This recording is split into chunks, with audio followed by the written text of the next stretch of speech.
Today's parallel event for CSW 66, presented by the Global Network of Women's Shelters. I'm Ashley Sly from the U.S. National Network to End Domestic Violence, a board member of the Global Network. I'm going to go over a few quick logistical items before we begin today. Participants are in listen-only mode, which means we should not be able to hear you, but you should be able to hear us. If you cannot hear the presenter speaking or have any other technical difficulties during the presentation, please enter a message in the chat box. For any questions you would like to ask today's presenters, please use the Q&A pod. This will ensure questions are not lost in the chat box. If you would like to share any resources or updates from your own country, please post them in the chat box. You can also chat directly with all panelists or an individual panelist by using the drop-down in the chat box. To chat to all panelists and all attendees, make sure the blue drop-down says everyone. We will be recording today's event. A link to the recording will be emailed out to all registrants once the recording has been processed and posted. We do have closed captioning for today's webinar as well. To utilize this, please click the CC or closed caption button at the bottom of your screen and select Show Subtitles. We also have simultaneous English to Chinese interpretation for today's event. This can be utilized by clicking on the globe icon. At this time, I will begin the recording and re-welcome everyone. Recording in progress. Welcome to today's CSW 66 parallel event, Worldwide Women's Helplines Project, Where We Are, presented by the Global Network of Women's Shelters. My name is Ashley Sly from the U.S. National Network to End Domestic Violence, a board member of the Global Network of Women's Shelters. Today's participants will hear from the GNWS project manager on Leila.help, as well as some of our representatives from regions around the globe. At this time, I will turn it over to Pat Vargas.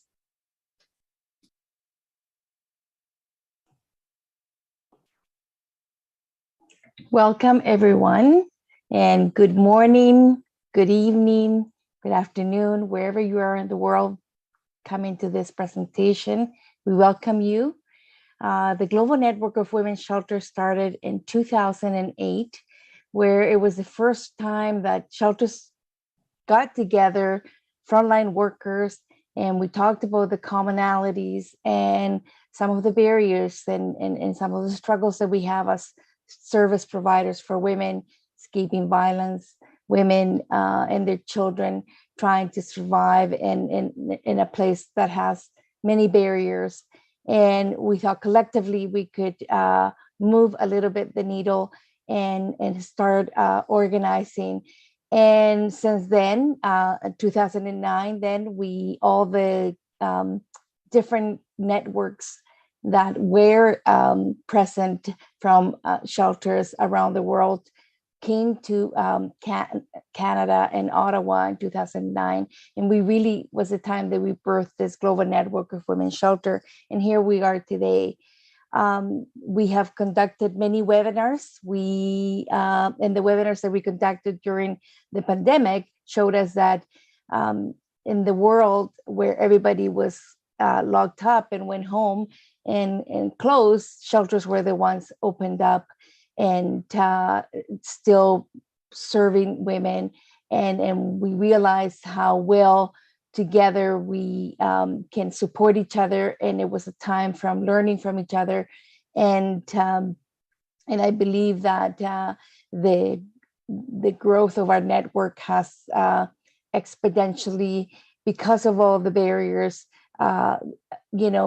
supported us in moving forward and moving the main issue, which is, being vocal about the barriers that women and children face when escaping violence all over the world, because those experiences, no matter where you are, they are similar. And so today here we are, very excited to present to you how far we have come with this initiative that is really dear to our heart. And so with further ado, I will invite Vivian to talk about this wonderful Leila.help. Good morning, afternoon, evening, everyone. Since a bit over a year, I've had the honors to be the project lead of Lida.help, this helplines project. I will also share my screen because I got my story supported by a PowerPoint. So with support from UN Women, we were capable of, basically me starting with this as the project lead. And I'd like to update you where we're currently at, where we're heading to, and also to show you how it actually works. And as to contribute, to go further on what Pat started already a bit, one back. So what is the Global Network of Women Shelters? We're basically a network of networks. So we're focused on the grassroots, and combining all those networks forms the whole global network. And our complete vision is to create an equal world where women and their children live free from violence. And we do this, and our purpose with this is to unite the women's shelter movement globally to end violence against women and their children. And we strive to meet the needs of all survivors. And in the beginning, that is safe information. So to do so, there came the idea of the helplines project. So we call her Lila.help. And basically, currently, there is no one organization fully focused on having trustworthy, safe information that is vetted from the grassroots. There's no international website that highlights all helpline shelters and NGOs with a full verification system. And there are, of course, many organizations that started or are still doing, but we truly started this from the grassroots and make use of all the knowledge that there is among our network. And therefore, we took up this responsibility by creating Lila.help.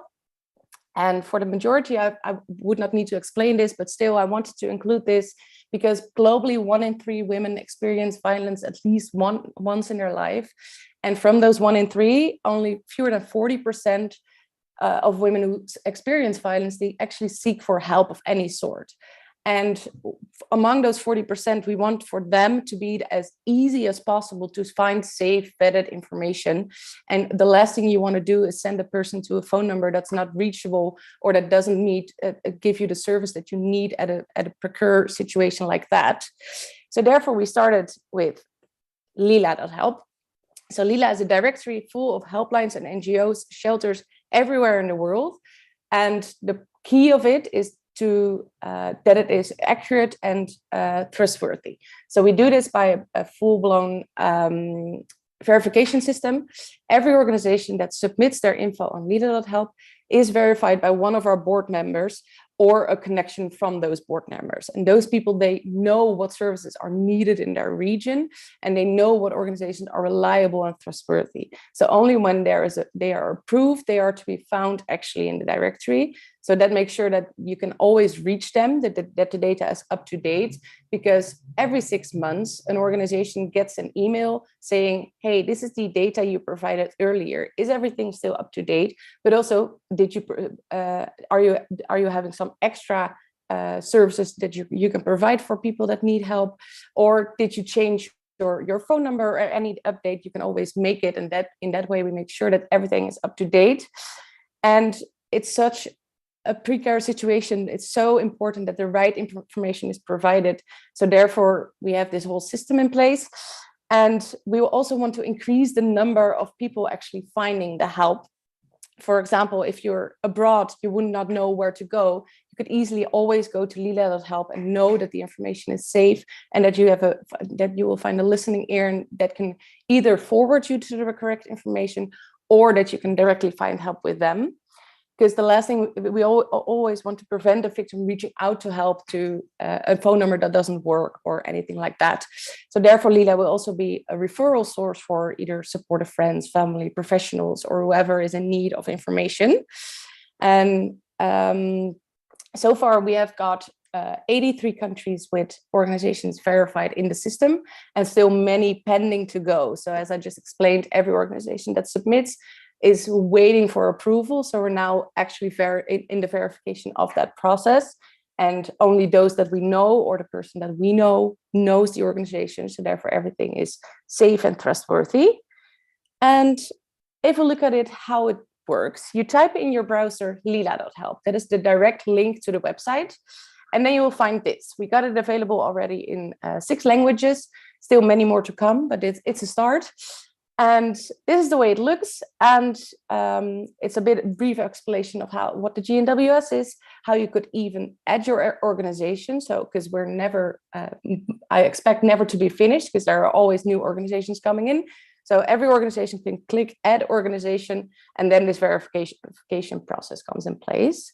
But imagine you're a person looking for help, actually. Then you click here in the top corner, find help, or a bit below you click get help. And that is the place where you could start your search for help. So imagine I'm in Kenya, just outside of Nairobi, and I'm in dire need of support. So you go to this website, you click on get help, you come to this page, and there you type in Nairobi, Kenya. Then this pops up. So you see multiple organizations that you could find support, and you don't know which one you need. So you could easily already just directly call the phone number you see. And if you need more information on it, or you want to be sure that they can provide the care that you need, or for instance, you speak a certain language, imagine me only speaking Swahili. Well, then I click the first one. I see Healthcare Assistance Kenya. If you click on it, this will open. And here you see a brief description of what they do, where they're based, and they could be as specific or as vague as they can. So from this organization is based in Nairobi, I could call 1195. And if you scroll a bit down, you'll see all the services they provide. And here it's of importance also that you, for instance, see that they speak Swahili. As I just explained in my hypothesis, I speak Swahili. So then I know, yes, they can provide the care that I need. And for example, in the last year, most importantly, we saw that chat services became way more important than before. And therefore, we added this extra service. And it's also a thing where you can search for now. Because imagine you being in your home with your abusive partner and you can't make a phone call. Then you can go to their website and start a chat services via your phone. A thing we saw mostly in the past year, but we're pretty sure it will not go away anymore. And besides that, we want for every organization, we want the national help. For every country, we want the national helpline to be in the directory, but we also want to go further. We want to dig deeper. So that means also to have the smaller NGOs, the smaller shelters. In some countries, that's going already really good. In some countries, we already have around 20 organizations that submitted. So that's the first steps. If we find additional funding for the upcoming months, we need to dig deeper. And then also we can identify and support those organizations with their visibility online that help. But also we want to do is provide hyper-local support. So you can imagine, for instance, that there are in some regions or at the local level, some information is needed to be highlighted. For example, the organization on a local level, they know most likely which judge could provide you the right court order that you need, or which if you're in a wheelchair that you need to know which organization is or which shelter is available when you are in a wheelchair. And that regional or local level, it could be of key importance for you finding the right help that you need. But for instance, there's also more specialized services. For instance, if you're a refugee in a new country where you speak either specific languages or you need other support, then by having this hyper-local support, we make sure you really find the help that you need and that you know that the information is there and it's available. But also support groups for if you're LGBTQI plus person, then you could make sure that you search for an organization that is specialized in those kind of services. So those are the goals for the shorter term, but we also, of course, have the goals for the longer term.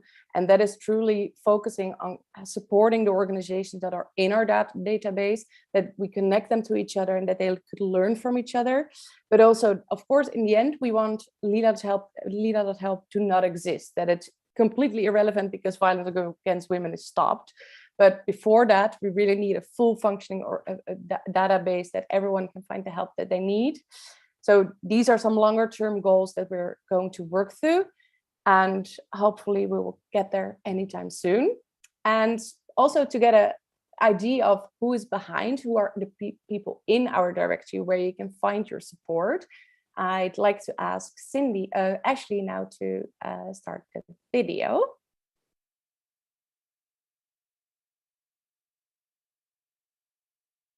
Hope that it works. There we go. Though not always visible, many women experience violence or abuse. You can help them. Lila is the #1 trusted global resource for women facing any form of violence, a platform where they can find specialized help nearby. Lila is part of the global network of women shelters and is supported by UN Women. I am Dolidas from India.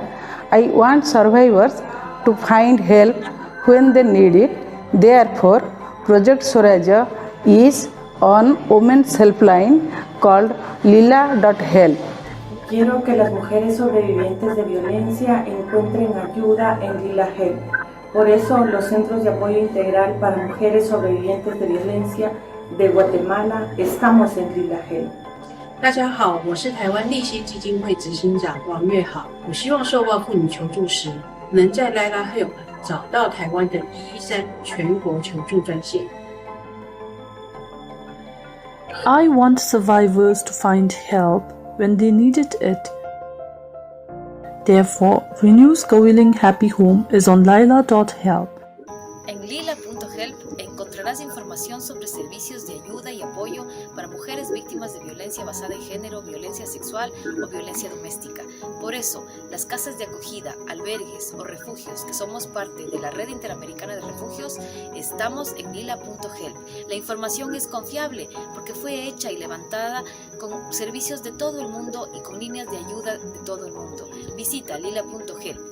Te saludamos desde Ecuador, desde la Red Nacional de Casas de Acogida para Víctimas de Violencia. Visita lila.help. Donate now. lila.help/donate.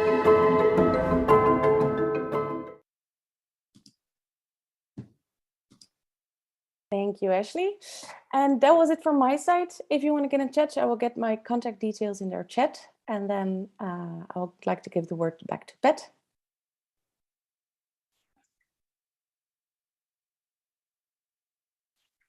Thank you, Vivian. It's so exciting to see how far we have come and you know how around the world this is, and all our shelters are behind this project, and they really wanted to succeed because we know it's needed. So thank you, Vivian, for so much for that. Now we have the next piece. Ashley, were you gonna introduce the next piece, or do we have anything, a report from? I'm not sure who was going to do the next piece. Yes, we have a video from I believe Africa starting. Oh, sorry, we have the Ukraine. Sorry. Thank you.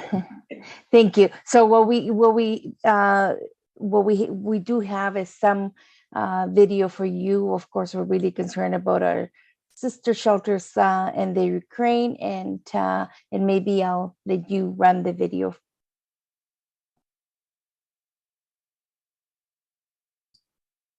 Pili, do you want to give any introduction before we hear from the program in Ukraine? Yes, I would. Also, I was thinking that maybe it makes sense that Marta's speech is at first, and then I would give update. Can it be arranged? Great. Thank you.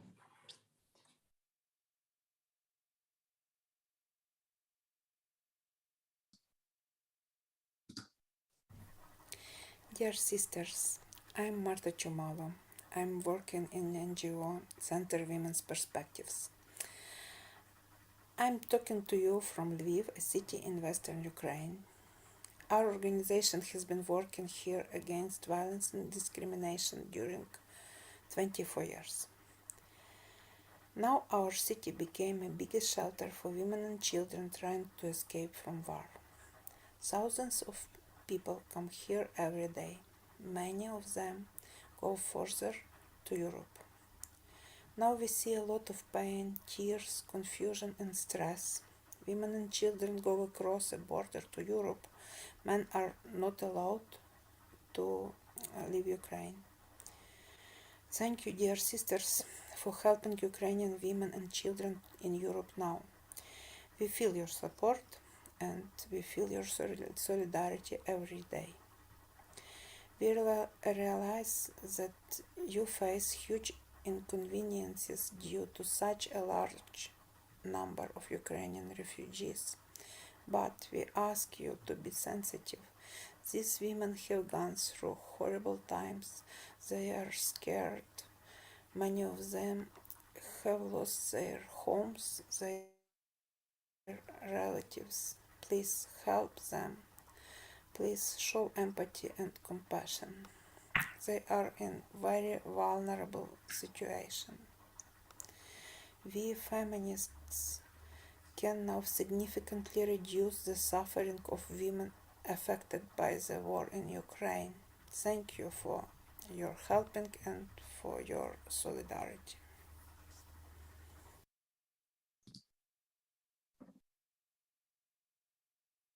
Thank you very much. As you heard from Marta, the situation in Ukraine is very bad, and as we see now, this can become much longer than it was expected by this attacker at first, or by us, on how quickly this war could end. So for sisters all around the world, many of you have witnessed it already in your areas, I know. So you know how usually war starts, what are pain points, and what will follow after this is solved. So it is going to be a very long process, even if the war by aggressor is finished. For us Europeans, the situation is close to us now. So it is very new for us after World War II, and also our need and feeling for help is also very strong. I'm speaking from Estonia, so I feel for Ukrainians very much because we share same history as being occupied countries before. Ukraine is clearly in war, and that is different from other areas who have had coup in their country or change in governments internally. So the problems currently are affecting many surrounding countries and in the other parts of the world. But actions lay out the same way. Attack of peaceful people, shock, everybody's trying to escape, usually with barely anything on, chaos, murdering and raping civilians, or just, yes, displacing them, or kidnapping. So everything is there in Ukraine. So what I can see within these first 2 weeks, I'm very moved and proud how surrounding countries, especially Eastern European countries, but all others, are coming to help refugees and coming to help also fighters on the ground. And we are very proud to see how strong Ukrainians are and how strong Ukrainian women are, who like immediately turned away from their regular goals and activities and actions and started doing what was most necessary, most immediate, even if they didn't have any women's shelters initiatives before in their organization. They reprofiled and now they are working on the ground to solve this. So I very strongly support Ukrainian women and very strongly suggesting to also support them with whatever you can. What I also want to, yes, for anyone who does not know what we or what support could be, is yes, one thing is donations as money, also sending humanitarian aid, what we all are doing, welcoming refugees in our countries. So currently, as much as I know, there are 2.5 million of Ukrainians already have escaped the country, usually mostly women and children. We know that there are already attempts and most likely actions of human trafficking on the borders. So something to avoid again. So this country desperately needs our support by knowledge calls, initiatives from outside, and whole solidarity. At the moment, I think I stop here. I know that Vivian is probably updating information about how to donate in the chat. And yes, coming back to Europe is in next chapter. Thank you very much.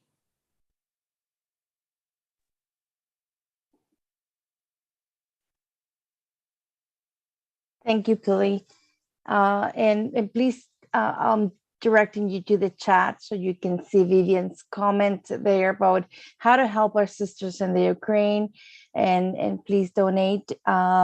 We will try to keep informed, and thank you, Pili, for being the contact with Marta.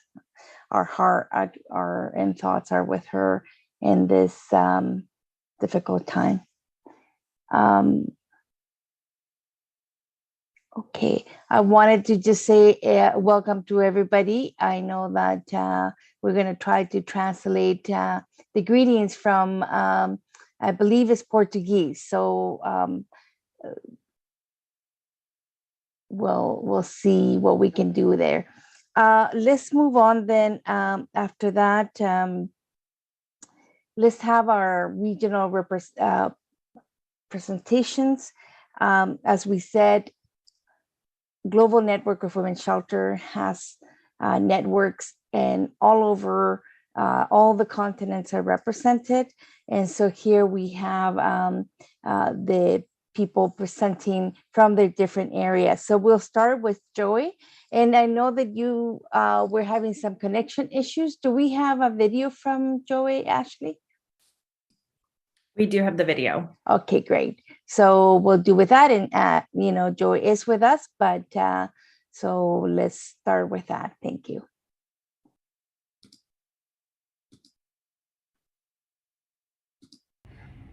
Good day, everyone. My name is Joy Lang, and I'm the representative for the African Network of Women's Shelters, and I also represent the National Shelter Movement of South Africa.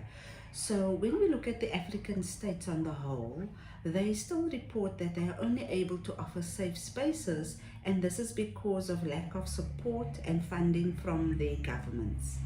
Kenya has reported an increase in the femicide rates, and this has resulted in the police services looking at establishing one-stop centers. And the Kenyan shelters are now assisting the police services and various other stakeholders to look at terms of reference for the committee to establish the one-stop centers.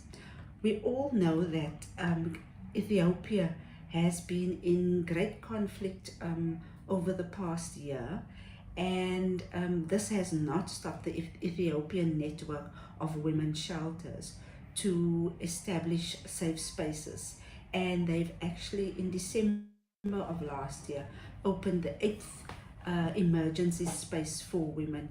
And they report that thousands of women have been raped in this process, and women are also in bad health conditions. And so the establishment of these safe spaces across Ethiopia is assisting women in finding the necessary medical support and care, and obviously also these safe spaces. When we look at South Africa, the National Shelter Movement has grown its membership since the inception of COVID from 58 members to 95 members. And during COVID, South Africa was one of the countries that experienced high gender-based violence rates. And this has resulted in the National Shelter Movement establishing a helpline in December of 2020. And if we reflect on the statistics of the past year in terms of the helpline, they report that they were able to place 1,300 women in shelters safely, and they were also able to assist over 2,000 callers with regards to just information and counseling and where to access the necessary services. In November of 2021, the National Shelter Movement of South Africa held its first conference, and there were key findings in terms of issues that shelters were experiencing, and this was obviously deliberated at the conference. And the issues were mental health issues, and they were able to access partnerships with the South African Depression and Anxiety Group to assist in this process, as well as clarity on the way forward in terms of the LGBTI community, and in terms of creating safe spaces for them. And then one of the key things that the National Shelter Movement did was also to work on a research study that took place over a period of 3 years, and this was taken across 31 shelters across South Africa, and 101 women participated in the survey. And what was astounding is that 45% of these 101 women reported that they actually were not aware of safe spaces and shelters for women until they got to the shelter. And this has created a flag for the National Shelter Movement to look at really establishing and looking at public awareness programs across the country. One of the other things of the findings that came out was that majority of the women who were in the shelters at that time was all survivors of intimate partner violence. And women also stated that shelters provided a critical support to them. And this, I think, is just further motivating shelters across the globe to not stop in terms of providing this critical care and support for women and children when they find themselves in difficult situations and needing safe spaces. And this leads me to talking about and supporting Lila.help, the global helpline. And the African Network on Women's Shelters are backing and supporting this helpline 100%, because we know that any woman anywhere in the world will be able to access a safe space closest to her wherever she finds herself in the world, as well as the fact that we know that the data that Lila.help has is reliable and credible, and therefore we can refer women to these services. So we want to wish Lila.help every success. I thank you.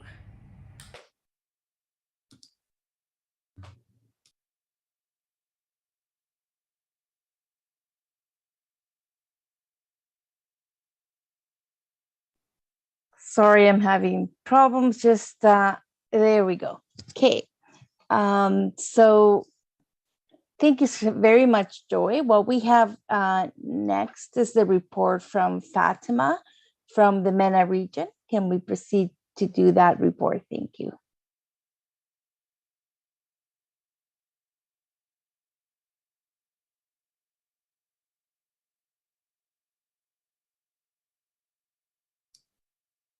Pat, it does not look like Fatima is on right now. So maybe we proceed with the next one. Sure. Can we move, Margarita? I know that you're here because so could we proceed with your report? And that is from RIDE, the Inter-Americas Network of Women's Shelters. Good morning, Margarita. Hello, Pat. Hello, everyone. My name is Margarita Guillet. I'm coordinator of the Inter-American Network of Women's Shelters. And we have been working with the global network as well since the beginning too. I like to share with you some information. I hope I'm not sure if I can share my screen. Please let me know if possible. If not, I can just talk. Just to talk about the health project that is, in my perspective, one of the most important and ambitious projects done around the world, trying to really provide immediate help for victims and survivors of violence against women. It's so brave initiative, is very relevant. And at the moment that we were like dealing with the pandemic issues and that we had no possibility to access really in a physical way to the services, centers, telephones, WhatsApp, helplines, emails, all the remote assistance has been crucial in Latin America to really receive contention, crisis intervention, help, to ask for the presence of the police or for the special people or teams from the shelters to rescue people, to rescue relatives, children, all this kind of stuff, including, of course, women that are really at risk. So it has been for us in Latin America not very easy to do all the process because, as Vivian told before, we really putting the attention to really verify that the organization that will be part of Lila.help are really crucial, are really working in the front line, receiving cases and providing services to survivors. Let me see if I can share. Yes, thank you. I'd like to share this PowerPoint. Is just to show. Are you? Is it sharing? Can you see it? I don't know. Yes, we can see it, Margarita. Yeah. Okay, thank you very much. So this is the journey we have done in Latin America for Lila. I mean, for us, we start working with all these countries. So far, it's around 18 countries that have been mapping. We are talking with the leaders, inviting them to be part of Lila.help. And then now we know them, but they really need to have a helpline to provide the services. In Latin America, as you can see in all these kind of different points, there are different kind of network services and different doors or accesses to these services.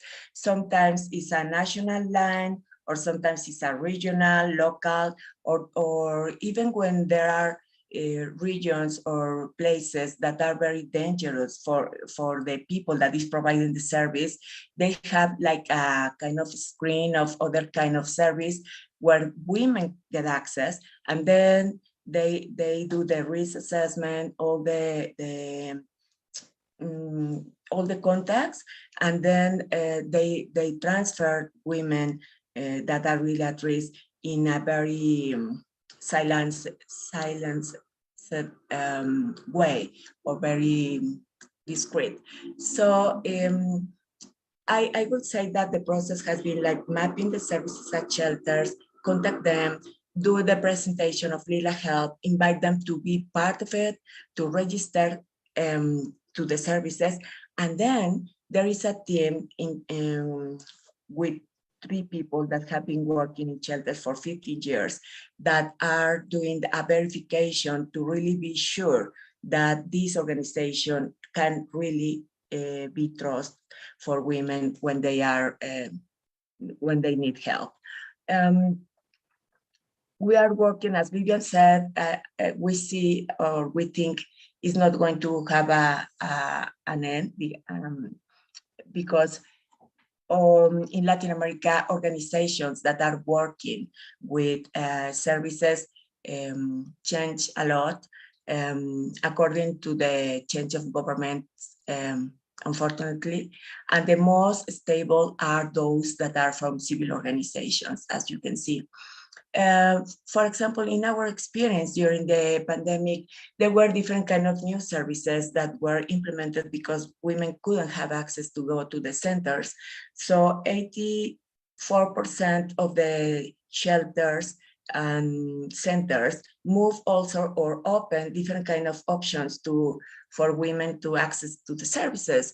And most part of them were online, or also to have new kind of platforms or telephone lines that they don't have before, as you can see in this information. 80% train to their team to have different kind of assessment, one for COVID, one for, like for the violence they were facing. And 48% provide a different kind of services like food for women. And for us, it was very important, these kind of projects as Lila help, because all these countries, we were working in doing a research and in a mapping. You can see where the leaders of the services or shelters thought the violence were increasing and were even more lethal, more dangerous for women in these places. Basically, it's all over the countries that were part of this research, practically all of them. And just to mention that most part of the shelters are still always needing resources. More than 80% don't really know how are they going to have funds for the next years. And those that usually receive funds are like all the time, how can I say, with problems to really renew the convenes or the agreements with the governments. That's the case, for example, in Ecuador, that sometimes they just change and they really want to change the public policies, the priorities for shelter, the rules, or the case of Mexico, that they put like more difficulties, lots of stress for the team, doing like a double or triple work in administrative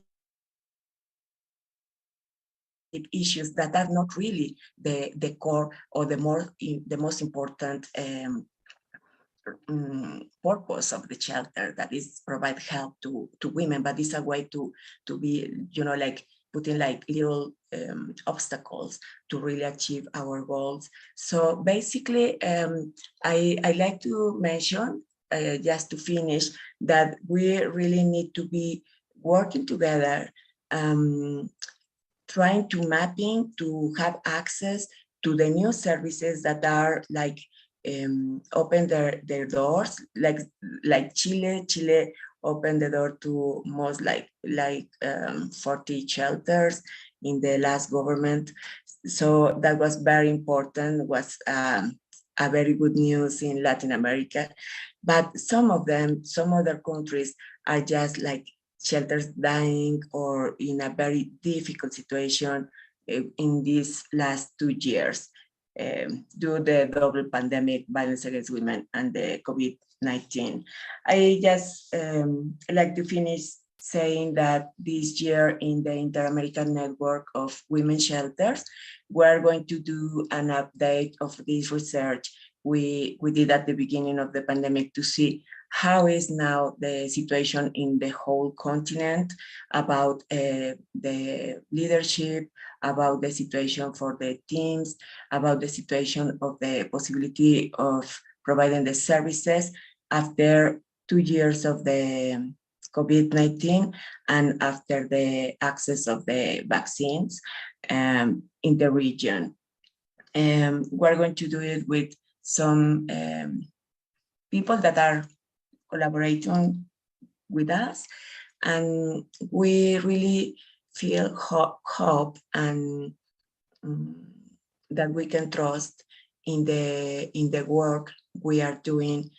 That is sometimes a little bit slow and is coming like little by little, in lila.help and in all the services that are registered there. There is hope because sometimes we really need to create big projects to come together and to see that we are a lot of people working in the same field with lots of different kind of challenges everywhere, but we are with our strong hearts working for other women and girls and trying to build a better future, in this case in Latin America. So thank you very much for this opportunity, Pat, thank you.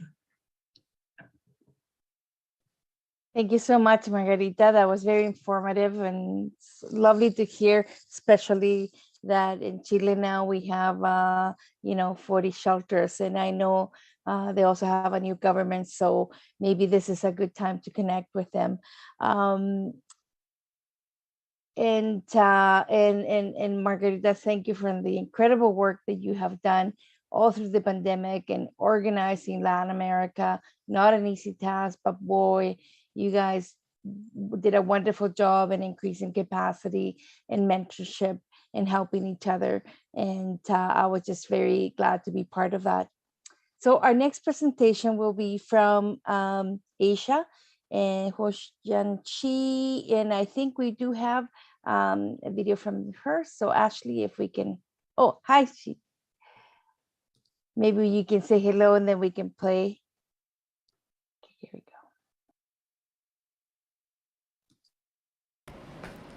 Good morning, good afternoon, and good evening, everyone. It's my pleasure to give you an update from the Asian region. 2022 is an election year in many Asian countries, including Japan, South Korea, Taiwan, Malaysia, and the Philippines.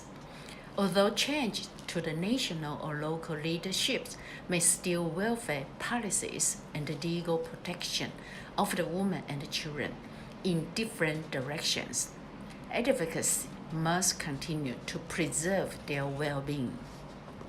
Last year, we were happy to see Japanese government officials and the legislator sitting down to talk with the NGOs about the DV law amendment and the possibility of making new laws. The Taiwan Parliament passed the Stalking Harassment Prevention Act last November. The new law will be effective in May this year.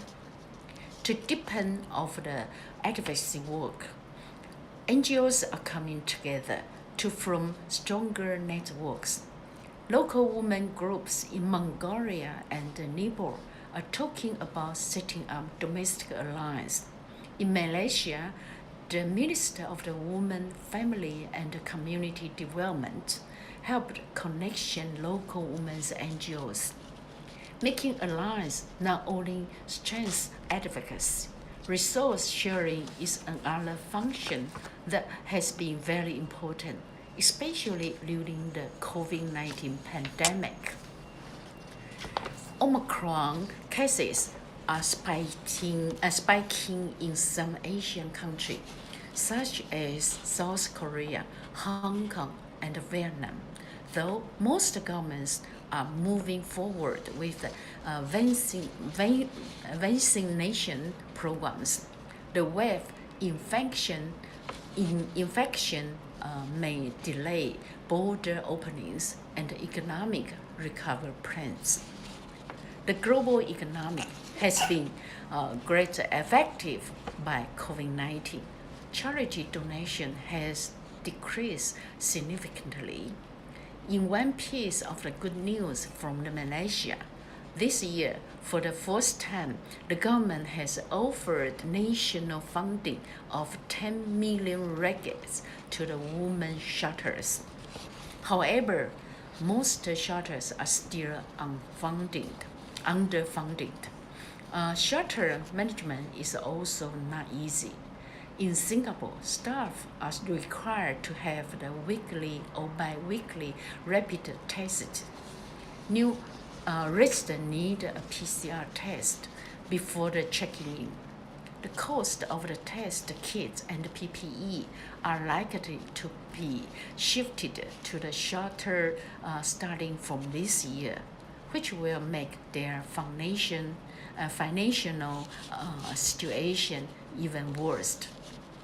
The pandemic also means that more shelter staff are working remotely to help survivors of the gender-based and domestic violence in Malaysia. Social workers are using online chat application and text messages. The government has opened a hotline and online hearings to manage and process cases. Facebook in Vietnam has provided a chat application for the victim to the sending silent calls for help. Also in Vietnam, NGOs has contacted foreign embassies to protect migrant spouse, and work is being done to combating sexual harassment in university. All these efforts demonstrate why Laila.help is important. Laila.help offers a trustworthy list of the shelters and hotlines in every region of the world.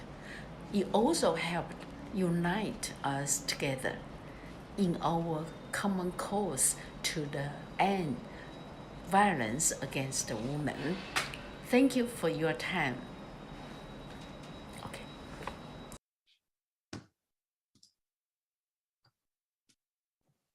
Thank you, Chi.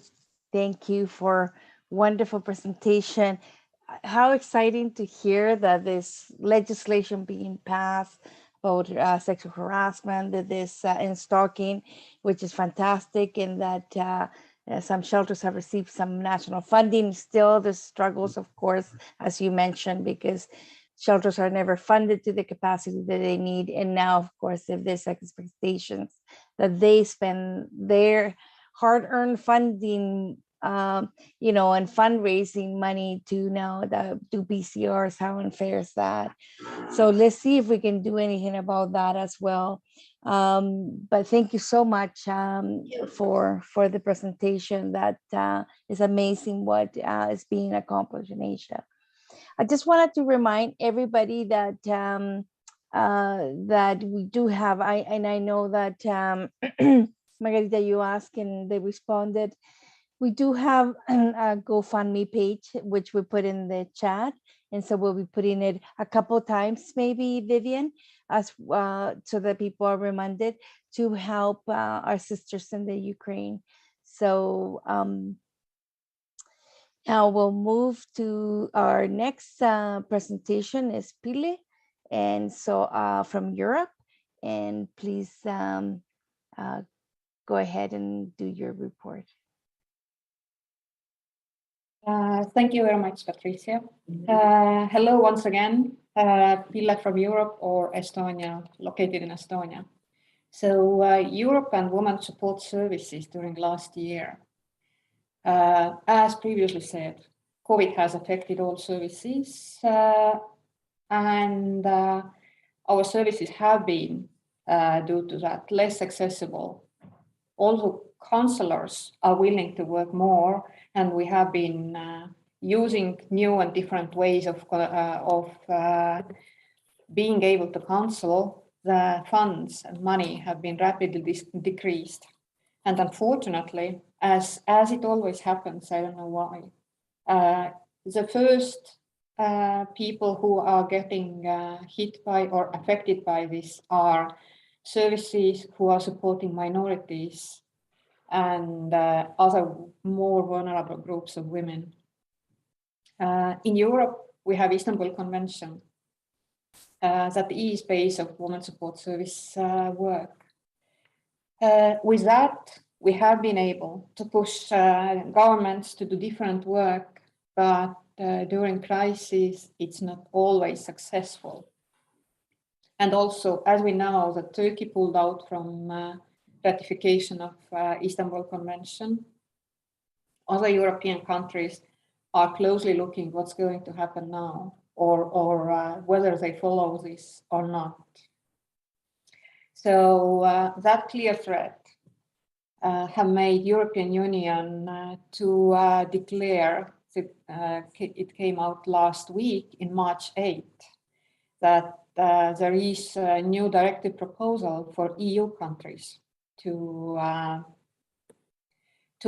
make pan-European legislative act that stresses important parts of Istanbul Convention and also strongly supports that Istanbul Convention should be followed everywhere. So we are looking forward for our countries, at least these 27 ones, approving this directive so we can be stronger with this directive in Europe. And we hope that surrounding countries who are only under the umbrella of Istanbul Convention will follow us, even if this directive directly does not affect them. What we can see during last year, and it is ongoing struggle, that ultra right-wing members of society have become more loud, have become more visible and doing more lobby during pandemic, and now it's not even really post-pandemic time. So women feminists all around Europe and all around the world have to constantly stay and keep pushing back that our rights are not taken away. The rights that we already kind of had, not perfectly enough, but kind of had, are again under threat. And when we are thinking like it's not even possible that somebody questions women's right to their own body, that it is already like discussed, done deal, and now it's again taken away, like it is done in Poland, and like it's there is threat in Hungary to do that. Bulgaria is struggling. And also we have seen how services that have been set up for a decade or more are getting erased within days, weeks, the longest a month. The same way as we saw in Afghanistan last year in August, that women support services, once there is struggling country, are getting erased immediately. These support services have been erased also in Belarus, for example, started last year, and now women who have been running these services as NGOs, as volunteers, as we all know, they have done a lot of work inside the country. They had to flee the country and now trying to establish any types of services for their own country people. So women are not totally left without help. Although temporarily it can be that it is left without help. So I admire these women very much, because not only that they had to escape, they are helping ones who are escaping from danger.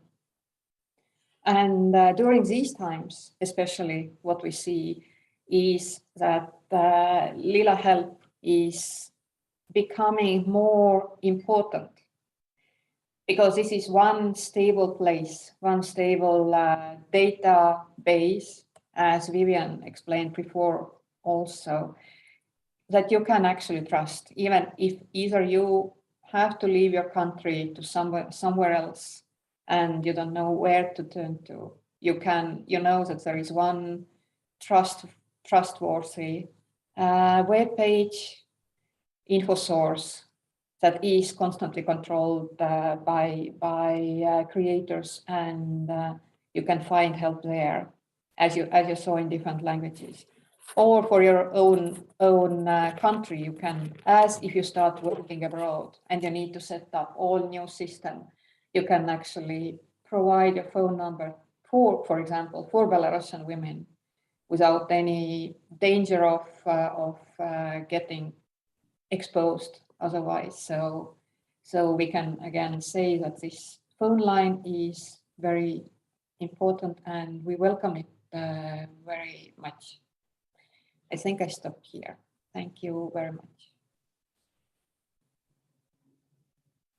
Thank you so much, Pile. Yeah, this is very difficult to hear about how easy, agencies that provide services for women that are run by women for women and are erased. We must do something about that. Thank you for your report. And now we'll move to the next one. And I believe we have from Oceania, we have, I believe it's Ang and Julie maybe reporting. So Ashley, go ahead. Yeah, I think it's Karen Bentley from Australia. There was a change at the last minute.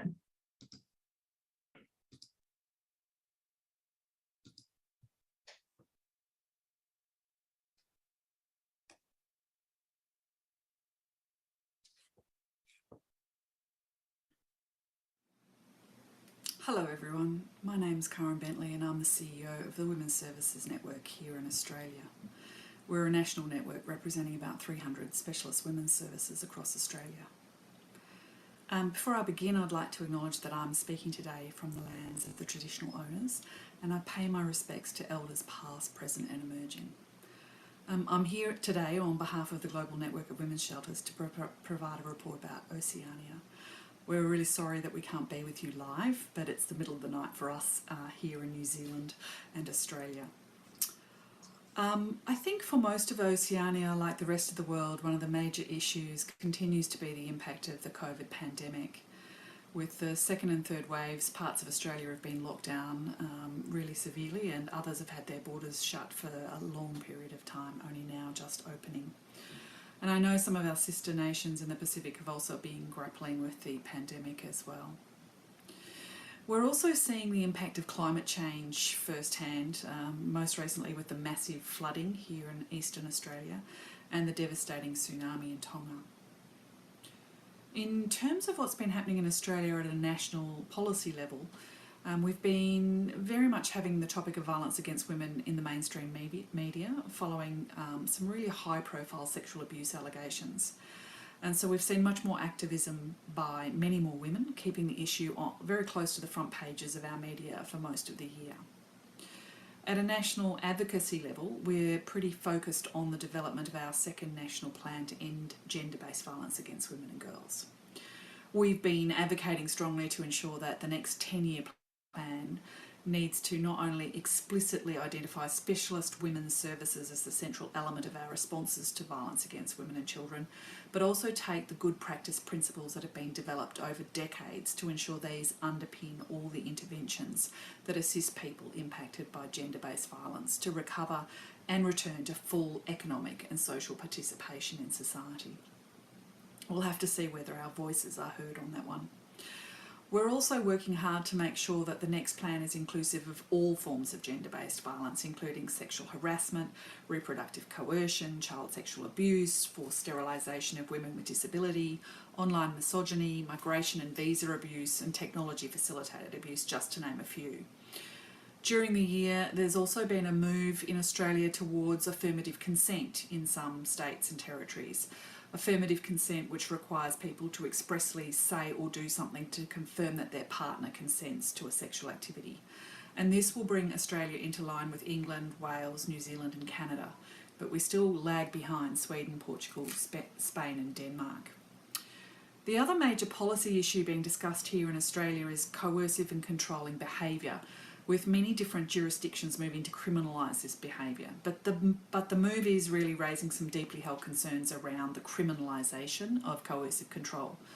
There's a strong view that it could increase barriers for women who are already disadvantaged in accessing and navigating the justice systems.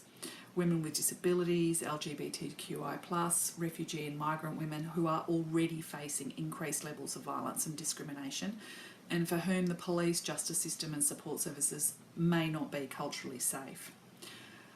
Also for First Nations women who really fear reporting their experiences of violence because of the ongoing social and cultural marginalisation, racism and lack of culturally sensitive services.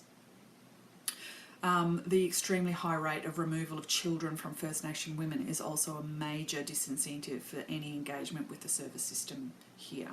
And Indigenous women remain unacceptably overrepresented in our domestic violence statistics here. In closing, I just wanted to talk about Lila Help. I know we are very pleased to be assisting with the establishment of Lila Help for the Oceania region, as there's really considerable diversity in terms of services and coverage across the Oceania region. And while countries like Australia and New Zealand have well-established national hotlines that are funded by governments, other countries in our region don't necessarily have the hotlines or the services available. I think that Lila Help will provide a great resource to the region to assist women and girls contact their local and trusted hotline. And we know here that in Australia, having a hotline has been a lifeline for many women and other survivors of gender-based violence. So we warmly welcome the new Helplines project and encourage you to share it as widely as possible. Thank you.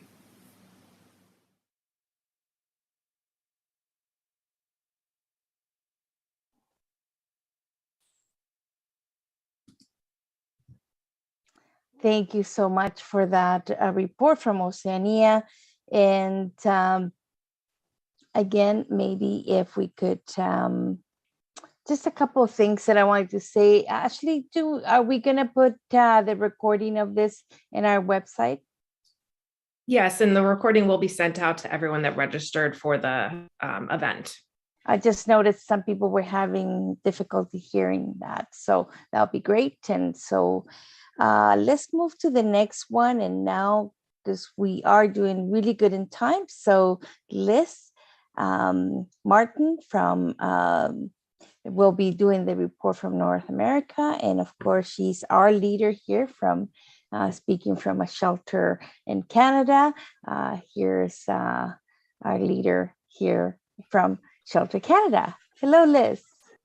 Hi, hello everyone. I am Lise Martin. I am the Executive Director of Women's Shelters Canada, and I come to you today from the unceded territory of the Algonquin Anishinaabe.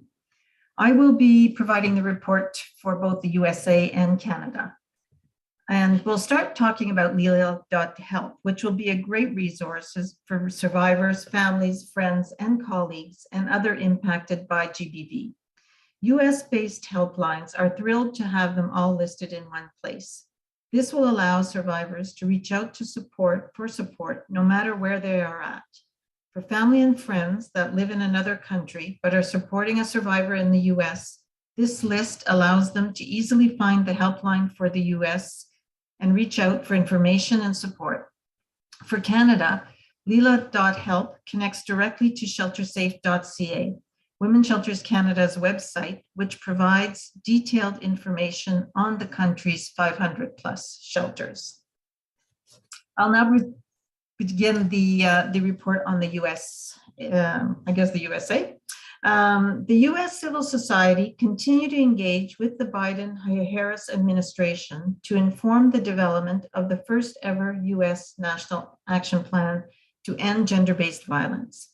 The plan will provide a whole of government coordinated approach to better prevent and address gender-based violence in the United States. The National Network to End Domestic Violence will be releasing the 16th annual Domestic Violence Count report on March 21st. The report includes critical data on the number of survivors and their dependents served in one 24-hour period, as well as the number of unmet needs. For the second year, the report includes important information on the impact of COVID on domestic violence services, advocates, and survivors. On March 10th, the US Senate passed the 2022 Appropriations Bill, which includes the Violence Against Women Reauthorization of 2022 and modest funding increases for domestic violence programs. This bill includes provisions on critical economic justice and non-discrimination, strengthening rape prevention and education efforts, restores tribal sovereignty to hold non-native abusers accountable in tribal courts, and makes important investments in culturally specific service providers to ensure all survivors are supported. This passage reauthorizes the Violence Against Women Act through 2026. The bill now goes to President Biden for signature. I will now present to you the report from Canada. According to the Canadian Observatory for Femicide, there has been a 26% increase in femicide in Canada from 2019 to 2021. As noted by the observatory, it does not matter whether it's only correlated with or caused by the pandemic. What matters is what we are going to do about it. The answer, according to Women's Shelters Canada and its many partners, is a bold, robust, well-resourced, intersectional national action plan. Although the Canadian government has made a commitment to a 10-year national action plan, the development and implementation of the plan does not in any way reflect the urgency to act. In June 2021, Women's Shelters Canada submitted a framework for Canada's National Action Plan based on a collaboration with 40 gender-based violence experts from across the country. Although this provided the government with a ready-made roadmap, the Government of Canada does not seem to have taken advantage of this work commissioned by them to get the National Action Plan off the ground. In the meantime, American colleagues have expressed interest in our model as they embark on their planning for a National Action Plan. In the April 2021 budget, the Canadian government provided $200 million for GBV services for response and recovery from the COVID pandemic. Of this, 81 million is going to shelters across the country and is once again being redistributed by Women's Shelters Canada. Throughout the pandemic, all 500 plus shelters in Canada have remained open despite the many challenges. The work carried out by shelter workers is far too often recognized and misunderstood. In the coming year, Women's Shelters Canada will be exploring this with the objective of bringing solutions to address this situation.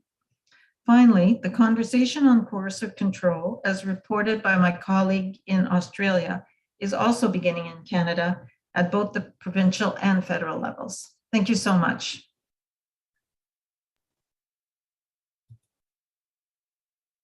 Thank you, Liz, for that report from North America. And I think, you know, we miss hearing from Minna, so I think we had some difficulties with connections. I wanted to thank everybody who came today and wanted to talk a little bit about, you know, some of the struggles that the shelters are having around the world. As we end the pandemic and some services, you know, we have to go back to provide services we were before. And of course, we're still, with COVID still around, that was a real hit for shelters in terms of the amount of work that we had to do and the amount of not only work that we had to do, but different type of accessing, being able to provide the service not only face-to-face, but also through chats. And so we certainly have grown a bit in terms of accessing our services. We have embarked on the Lila.help with the effort to unite the world to make sure women can access information and services wherever they are, because family violence, violence against women, harassment, human trafficking happens everywhere, in every part of the world. And so we really hope you support Lila.help. We certainly thank everybody. Our thoughts are with our sisters in the Ukraine as well, because we know in times of war, those most affected are the women and the children.